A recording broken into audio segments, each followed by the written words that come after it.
Oi, meus queridos. Hoje vamos ver duas parábolas de Jesus.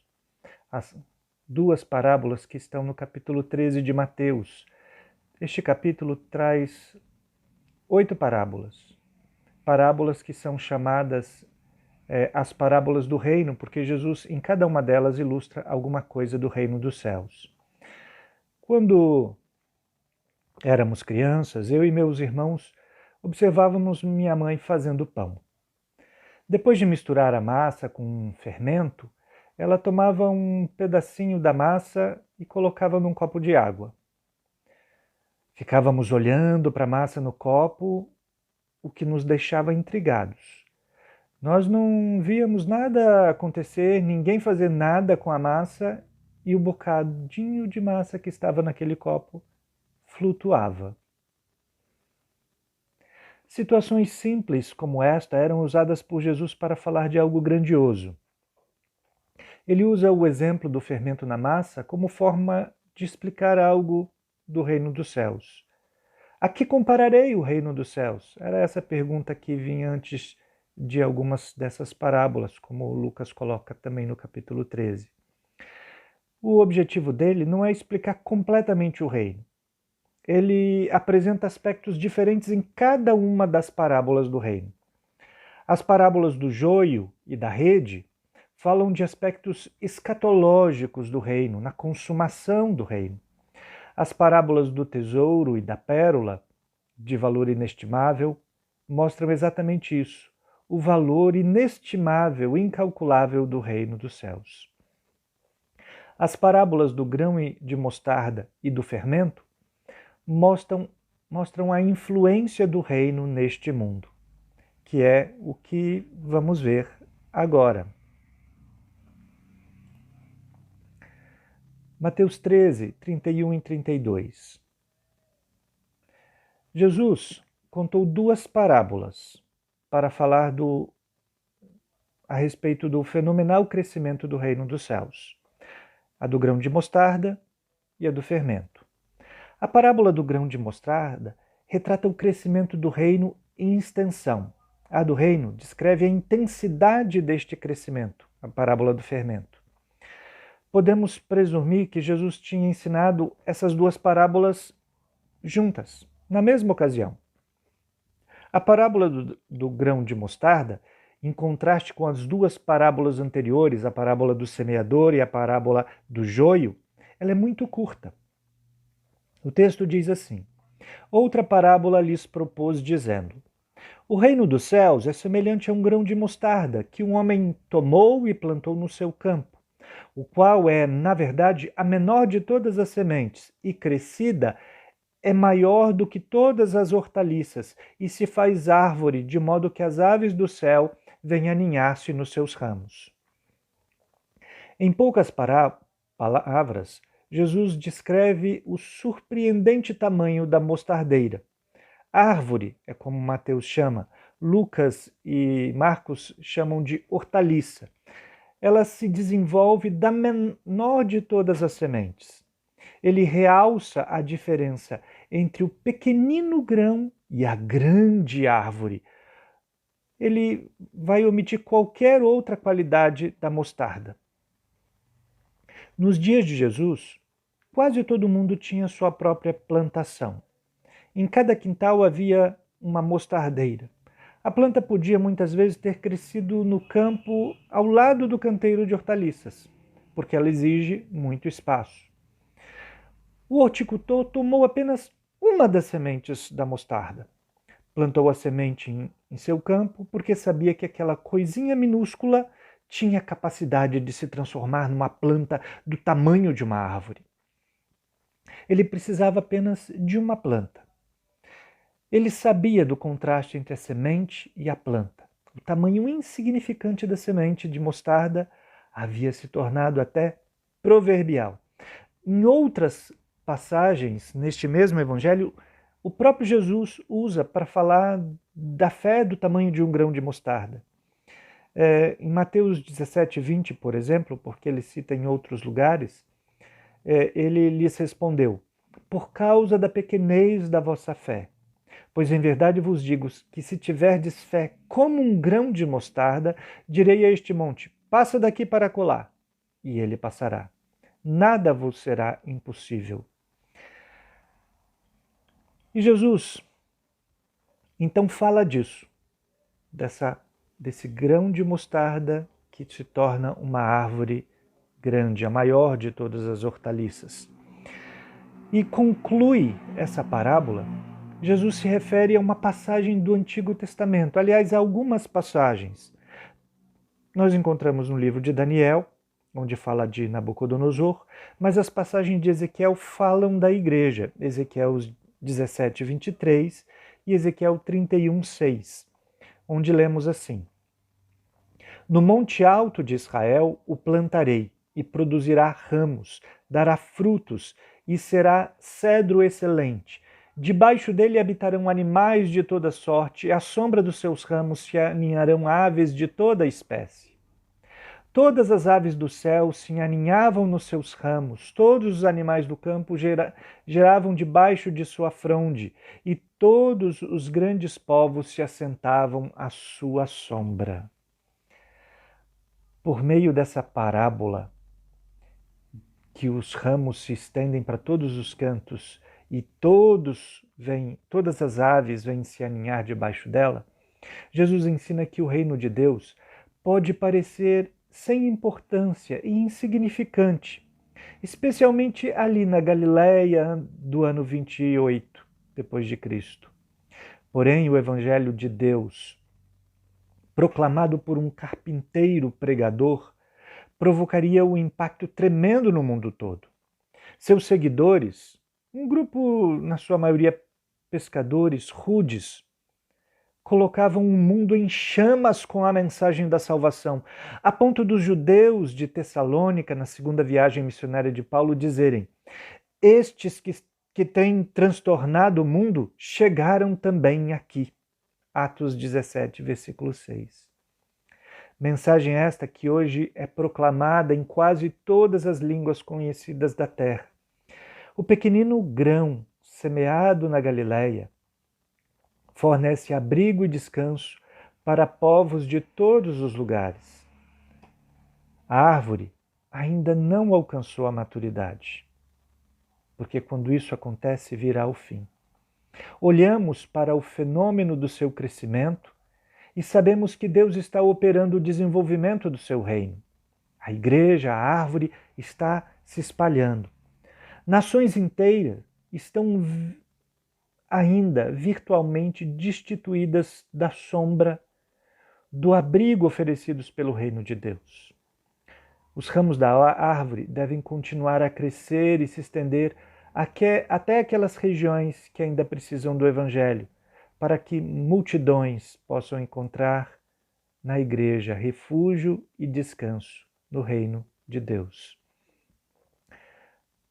Mateus, no capítulo 24, versículo 14, registra as palavras de Jesus, falando assim: e será pregado este evangelho do reino por todo o mundo, para testemunho a todas as nações. Então virá o fim. Mas Jesus ainda fala Veja, ele com a parábola do grão de mostarda mostrou a ação do reino protegendo todas as aves do céu, ou seja, essa planta que é a igreja, dando abrigo e alento a todos que estão cansados e sobrecarregados e encontram alívio no Evangelho de Cristo Jesus. Mas logo a seguir vem a parábola do fermento. Ela salienta o aspecto da influência do reino neste mundo. Versículo 33 diz assim: disse-lhes outra parábola. O reino dos céus é semelhante ao fermento que uma mulher tomou e escondeu em 3 medidas de farinha até ficar tudo levedado. Jesus Cristo ilustra aqui a ação do reino visível à igreja no mundo onde ela está. Isso se aplica não só à igreja coletivamente como entidade, mas também se aplica a cada cristão individualmente. Sobre este papel do cristão no mundo é que vemos agora. Primeiro, o cristão é um homem transformado nesta sociedade. Primeiro, porque ele é distinto dos semelhantes. O reino dos céus é semelhante ao fermento. O fermento está na massa, mas é fermento. O fermento é a farinha da safra anterior, é uma farinha que é levedada, uma farinha transformada. Nós não temos uma natureza diferente dos demais homens, nós os crentes. Nós somos seres humanos. Agora, o caráter, o procedimento e a razão de vida são distintos. A distinção está na liberdade do pecado através da morte de Cristo. Ele venceu o pecado e nós podemos lutar, ser verdadeiramente livres porque fomos libertados por Cristo Jesus. O cristão é cidadão do reino dos céus.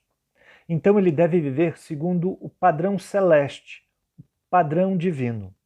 Deve ocupar sua mente com os valores absolutos e não com os valores transitórios, como Paulo ensina aos crentes de Colossos. Colossenses 3, 1, 2 e também no versículo 5 diz assim: portanto, se fostes ressuscitados juntamente com Cristo, buscai as coisas lá do alto onde Cristo vive, assentado à direita de Deus. Pensai nas coisas lá do alto, não nas que são aqui da terra.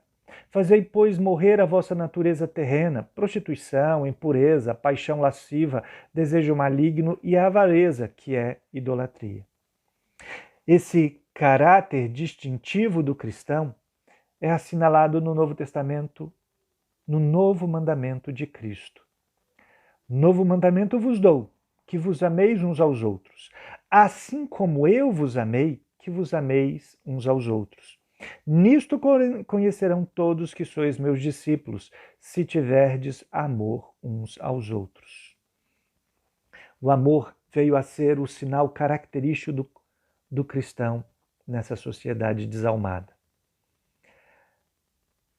O cristão, como um fermento, ele é distinto, embora seja também farinha.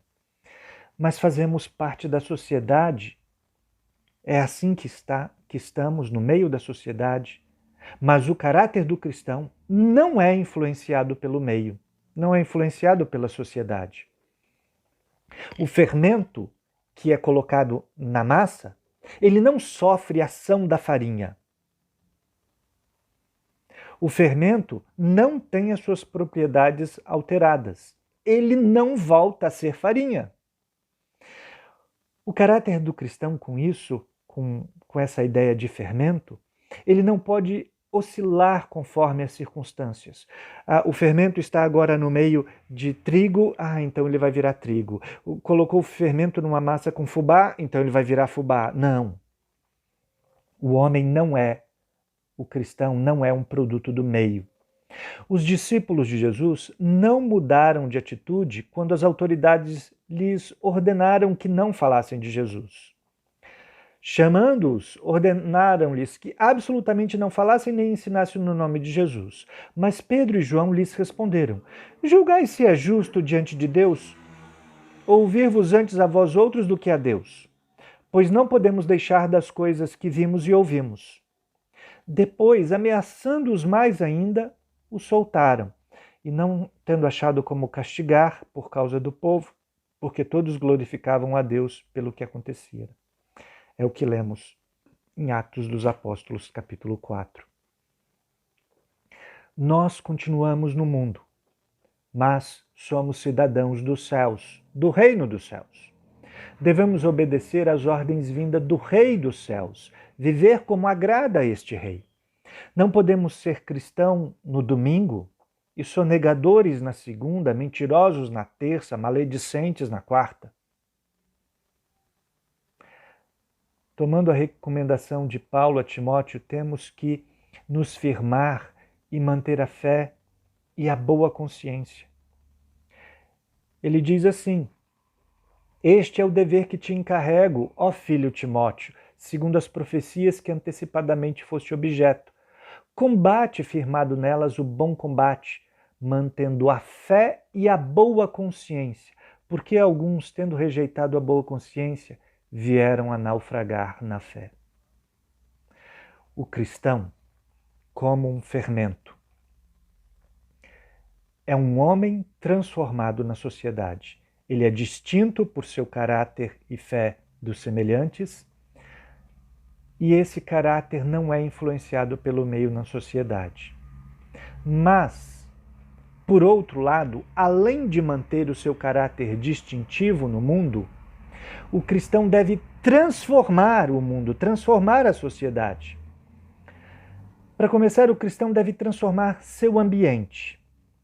A mulher colocou o fermento na massa para ficar tudo levedado, quer dizer, tudo transformado. A utilidade de se colocar o fermento na massa é que ele leveda a massa. O fermento, que é a farinha transformada, ele transforma a massa à sua volta, lentamente, silenciosamente. Esse é o sentido pretendido com o uso dessa palavra no Novo Testamento. O fermento dos fariseus, sorrateiramente, era degradante para a sociedade. Agora, Jesus está falando do fermento do reino.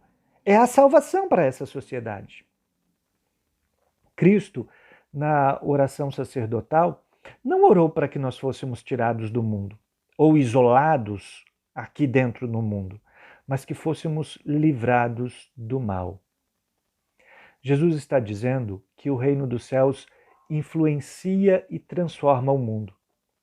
Os valores verdadeiros são vistos no cristão e o cristão transmite esses valores para os que estão à sua volta, na sua rua, na sua vizinhança, na sua escola, no trabalho. Quantas vezes pessoas que não andam nos caminhos de Deus vieram até nós pedindo conselhos? Nós temos que exercer a influência aonde estamos, à nossa volta, ainda que isso não traga notoriedade, ainda que seja feito em silêncio como o fermento da massa. Mas essa influência do cristão na sociedade não para aí. O cristão deve ter como alvo toda a sociedade. A mulher tomou e escondeu até ficar tudo levedado. Assim é o reino dos céus, influenciando todas as áreas. O cristão deve exercer sua influência na cultura, no governo, nas leis, no comércio, na política. Onde tiver a chance, ele deve influenciar. O cristão deve estar bem misturado, a expressão aqui que Jesus coloca, escondido em toda a massa, permeando todas as áreas da sociedade. Quantas vezes nós falamos, a política é toda corrompida. Os cristãos deviam estar lá exercendo uma influência sadia e sensata, honesta e justa, sem corrupção. E não se esquivar porque está tudo corrompido. Quando eu comecei a frequentar os trabalhos da mocidade a nível nacional, eu fiz a minha profissão de fé e fui batizado em abril, dia 28 de abril de 91.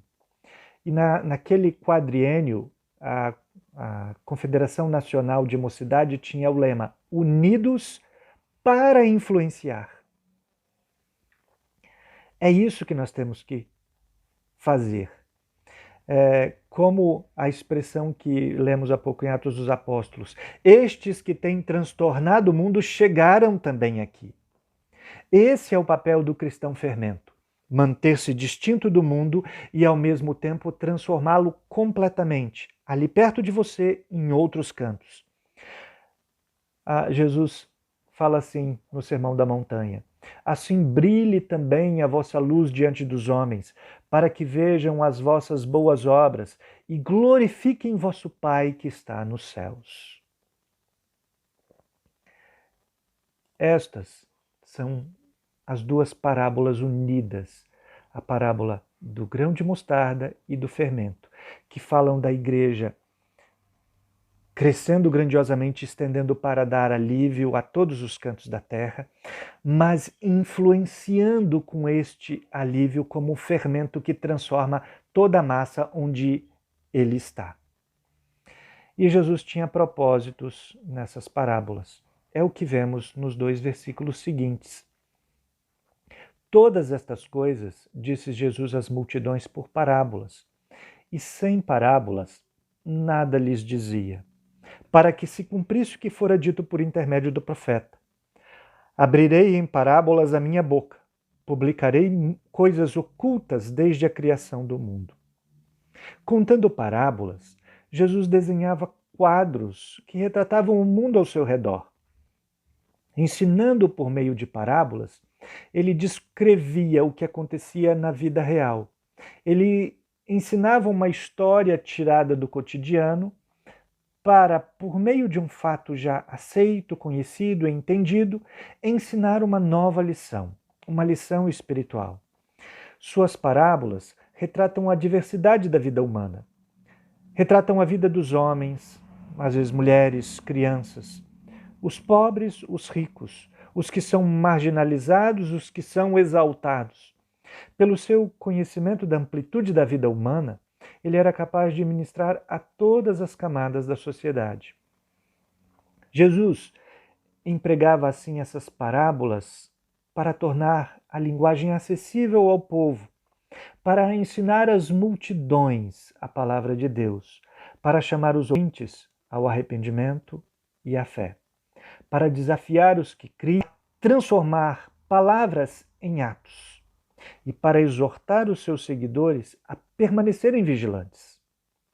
O mestre usou parábolas para comunicar a mensagem de salvação de um modo claro e simples. Seus ouvintes podiam perfeitamente entendê-las, porque ele lhes expunha a palavra conforme a capacidade dos ouvintes. O texto paralelo no Evangelho de Marcos, capítulo 4, fala assim: entretanto, nós vemos que a interpretação das parábolas era feita em particular, no círculo dos discípulos. No versículo 10, nós vemos Jesus com os discípulos à parte ensinando a parábola do semeador. No versículo 36, logo a seguir a esse texto que nós estudamos hoje, ele vai explicar a parábola do joio.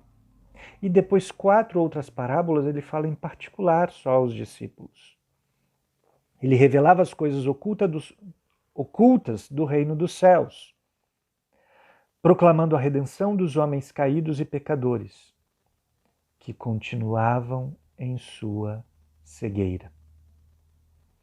Quando a gente olha os antecedentes dessas parábolas do reino, não só olhando o capítulo 12 do Evangelho de Mateus, mas se você fizer a mesma coisa com o texto paralelo em Marcos 4, olhando o capítulo 3, é isso que você vai encontrar. Antes do ensino essas parábolas do reino, o que vemos é que desde o início do ministério, Jesus encontrou descrença, blasfêmia e oposição direta. Olhe algumas passagens do capítulo 13 de Mateus.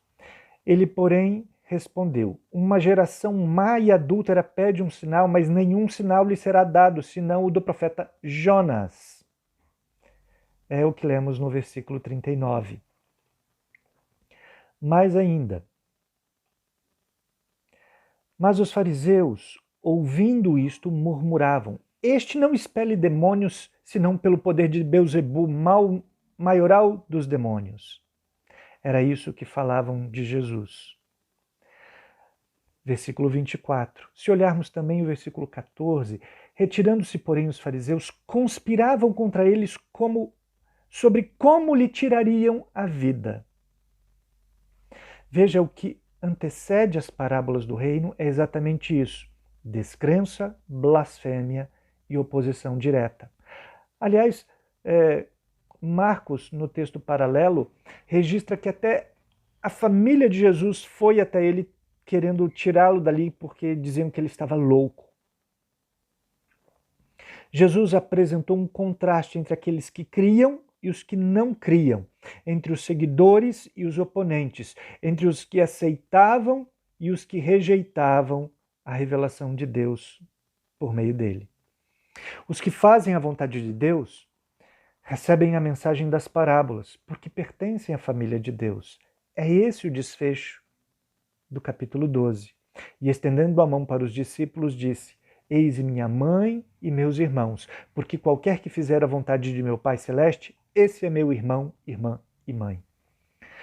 Os que tentam destruir Jesus não conhecem a salvação por causa da dureza dos seus corações. É o que vemos neste intervalo. É uma questão de fé e descrença. Os que creem ouvem as parábolas e as recebem com fé e arrependimento, mesmo que a completa compreensão venha gradualmente. Os incrédulos rejeitam as parábolas porque elas são estranhas à sua maneira de pensar, aos seus valores, ao seu modo de vida. Somente pela fé os discípulos foram capazes de ver aquelas verdades das quais as parábolas davam testemunho. É aqui que está a distinção. Jesus falava por parábolas, explicando aos seus discípulos que as recebiam por fé.